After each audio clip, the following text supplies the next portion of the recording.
শক্তিশালী ভূমিকম্পে কেঁপে উঠেছে তুরস্ক। দেশটির দুর্যোগ ব্যবস্থাপনা সংস্থা জানিয়েছে রোববার পশ্চিমাঞ্চলীয় সিন্দিরগিতে 6.1 মাত্রার ভূমিকম্প আঘাত এনেছে। এতে কমপক্ষে একজন নিহত এবং আরও বেশ কয়েকজন আহত হয়েছে। ইস্তাম্বুল এবং পর্যটন কেন্দ্র ইজমির সহ দেশের পশ্চিমাঞ্চলের বেশ কয়েকটি শহরে ভূমিকম্প অনুভূত হয়েছে। তুরস্কের স্বরাষ্ট্রমন্ত্রী আলী ইয়েরলিকায়া ভূমিকম্পের কেন্দ্রস্থল সিন্দিরগি থেকে সাংবাদিকদের বলেন, ধ্বংসস্তূপের নিচ থেকে উদ্ধারের পরপরই 81 বছর বয়সী এক ব্যক্তির মৃত্যু হয়েছে। তিনি বলেন, আরও 29 জন আহত হয়েছেন, তবে তাদের অবস্থা গুরুতর নয়। ভূমিকম্পে সিন্দিরগি এবং এর আশেপাশের 16টি ভবন ধসে পড়েছে। এর মধ্যে 4টিতে জনবসতি ছিল। শহরের কেন্দ্রস্থলে অবস্থিত একটি 3 তলা ভবনও ধসে পড়েছে।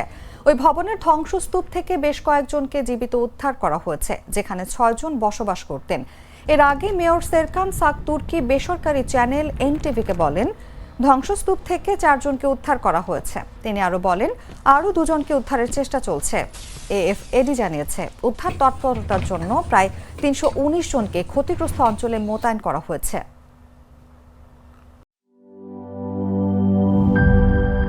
বান্ডেল থাকলে প্রতি সেনমানিতে টাকা বাঁচবে।